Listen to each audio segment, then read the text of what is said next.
Hey everyone!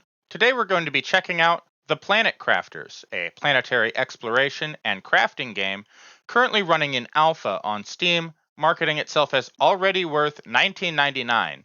The game boasts unusually high reviews with a positive review average of 96%, that being equal to Baldur's Gate 3 and slightly higher than Elden Ring.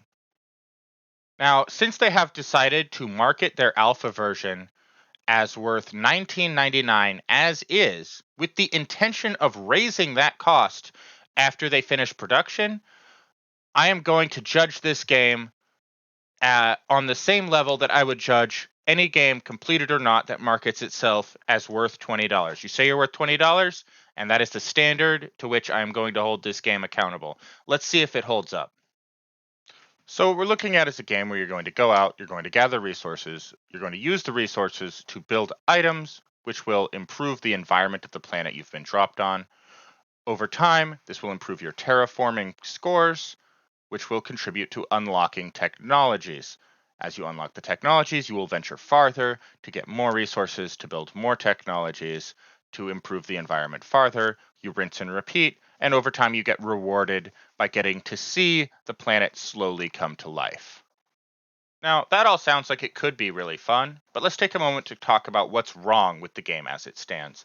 First off, the game is incredibly linear, both in tech and in game development. Very little room for creativity or strategy in that. You could focus like slightly higher priority on developing pressure devices or temperature devices, but there's not like much incentive to do that, and you're going to find yourself basically ignoring the tech development screen and just being like, oh, I unlocked something when it happens. And it's just going to happen systematically. You play the game 10 times, you would find yourself going through the tech screen and the game development almost exactly the same. All that's really going to change is how quickly you acquire resources to do it and how quickly you go along this linear path. Now, you might say, well, at least I can be unique in where I place my bases. And you can. You can place your bases anywhere you want on the map, as long as they're in this one specific area. Because if you don't build your base in this strategic area located near your starting position, what that's going to mean is that you're going to have to do lots and lots of walking, because the map is built where there is a particular area where the resources that you will need early and mid game are readily available, and you want to build a base there.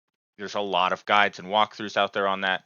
And if you're like me and you want to explore a lot, I played the game blind. I wanted to see what the game was like to a player without going through all the walkthroughs before I played it, and I explored a little farther. I really wanted to see what was out there, and I wound up building my primary base way off in the distance, and it resulted in me just absolutely being punished for that. I had to walk ridiculous distances to get resources that I needed, or rebuild my base entirely. Eventually, I caved and I rebuilt my base entirely, back in the location that is often recommended in the YouTube videos. So, on the topic of walking, you're going to be doing a lot of it. The game is designed with a large map, which they plan on expanding as the game is developed. You will find yourself, even if you make your base in a more strategic location, regularly needing resources that are located farther away, and you're going to have to walk a fair distance to get to them. This means that you're going to wind up holding down the walk and run keys for 5 to 10 minutes at a time, while you walk along a path that's not exploration. You've walked it 15, 20 times before. And the most exciting thing that's going to happen is occasionally being reminded that you need to switch out an oxygen tank or drink more water, and then you're going to continue walking. This is farther exacerbated by the fact that you will be given a small backpack. Even with upgrade options available throughout the game, your backpack never really gets very large, and there is no stacking option. So if you wanted to say 10 iron, you're going to take up 10 full slots, not one slot with the number 10 next to it. So you will find yourself walking this very long distance. You will fill your backpack quickly. You will walk all the way back, and you will spend ultimately less time crafting with what's in your backpack than you will need to spend going to get more, because it wasn't enough. Another point of frustration as far as travel in this game is maps. Most games just have maps. You tab into them. You can at least see the places that you've already been. You keep your bearings so you don't get lost. However, in this game, they have decided that maps are a space age technology. The only way you could get a map is if you build a rocket launching station, then build a rocket and shoot the rocket into space. Then you'll get access to a map that looks something like this. As you can see, this is a very low quality map. It actually only covers about 30 seconds walking from the computer I'm looking at. So there are items in this that are actually at the edge of the map, but I still consider them to be a part of my base.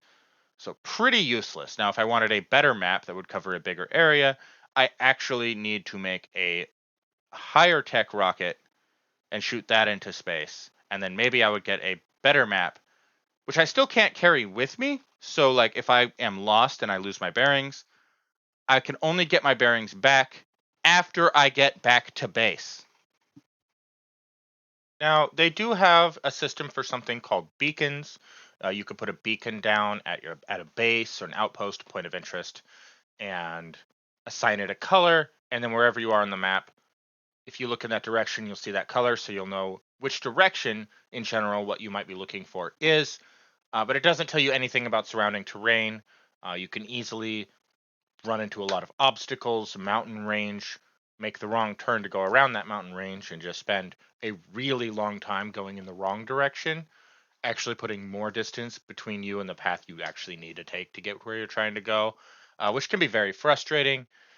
Maps are just not a fancy technology. Maps are one of the first things we ever learned how to make, and I shouldn't need a rocket and a satellite and a high-tech computer to have a general idea of where I am. It just makes the game, it doesn't make it more fun, it just makes it more frustrating. So, what else is there? Let's check out the storyline. The storyline is basically an IOU. You buy the game, and maybe they write the story later. After playing pretty extensively, I got like a couple of emails, which mostly just said, you know, hope you don't die. Maybe here's a few tips. And then I found like a couple of messages or tablets from people earlier on in like abandoned bases or wrecks that basically said, "Oh no, I'm stuck here. I don't die." And you're like, "Oh, I guess you did because you're not here now." And that's basically it. Very bare bones, almost non-existent story, and that's something that they might incorporate later, but is really non-existent right now. So looking over another thing here, we're going to check out the base design. I know I'm not alone here in liking to customize a unique, really cool looking base. It's pretty hard to do that right now. What you have available is very bare bones. There's just a handful of ornamental objects you could use to kind of add a unique structure to your base, but it's not very much. So it's kind of in a wait and see stage. That might get added later, but again, we really have to wait, and it could be a couple years before that's developed, before we really get to know if we get to build the unique base that we want. But we don't have it right now. You're going to build, it's going to be very utilitarian.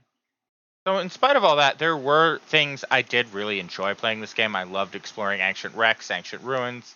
I loved exploring different biomes and seeing what I might find there.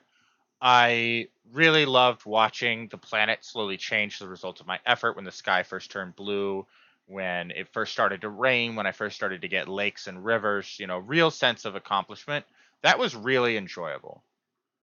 Now, of course, the game still is in alpha, so looking at what they're going to be adding to the game, we're looking at a vehicle, just one. Whether or not that will be introduced early enough in game to offset some of the traveling inconveniences remains to be seen. They plan on expanding terraforming to make the game longer. They plan on adding environmental threats, uh, doing a couple of quality of life patches. And finally, they've said they want to add replayability, but do not elaborate on that. Now, this is a production team of two, and everything that they set out to do, this is going to be a very large task for them. These things are things that are expected to be added over the next 2 years. So I would say that this game is a game with the potential to become a good game, maybe even a really great game. It's not necessarily there, and there's no guarantee that it's going to get there.